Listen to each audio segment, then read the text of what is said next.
ધોરણ 10 નો સમાજ વિષય અને સાહેબ એની અંદર સમાજ વિષય છે ધોરણ 10 નું ચેપ્ટર નંબર 13. આ ચેપ્ટર 13 નંબર છે એ સાહેબ અમને નથી આવડતું, અમને સમજાતું નથી સાહેબ. આ જ્યારે તૈયાર કરવા બેઠીએ ને ત્યારે એમાંથી આઈએમપી પ્રશ્ન કયા છે અમને તમે આપશો, એ આપો તો અમને ઝડપથી તૈયાર કરવામાં સરળતા રહે. તો અહીંયા આવો, ધ્યાન આપો. બધા પહેલા તો આઈએમપી પ્રશ્નની ચર્ચા કરી લઈએ, પછી આગળ વધીએ.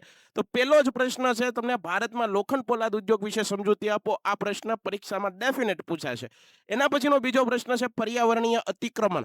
આ રોકવા માટેના ઉપાયો અને અથવા તમને પરીક્ષામાં એવો પ્રશ્ન પૂછાય પર્યાવરણની સુરક્ષા માટેના પગલાં કેવા લેવા જોઈએ. આ પ્રશ્ન કરી જ નાખવાનો છે તમારે જો ધોરણ 10 ની અંદર આ ચેપ્ટર કરતા હો તો.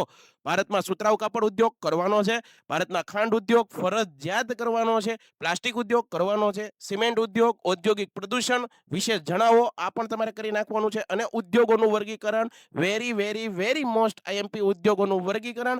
અને ત્યારબાદ શબ્દ સમજાવો પરીક્ષામાં પ્રશ્ન પૂછાતા હોય તો શબ્દ સમજાવવામાં તમને કેવા કેવા પ્રશ્ન પૂછાય. જો આ ટસર આ ભૂતકાળની પરીક્ષામાં પૂછાઈ ગયો છે.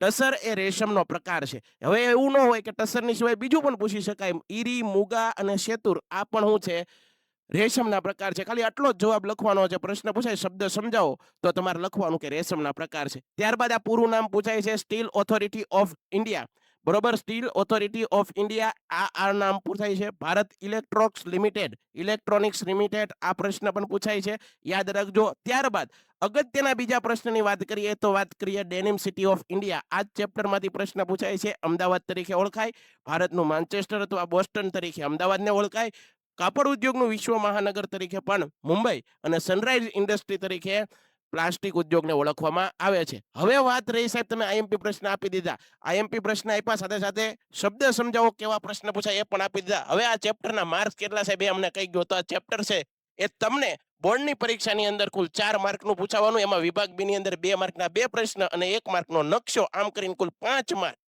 5 માર્કનું આ ચેપ્ટર છે.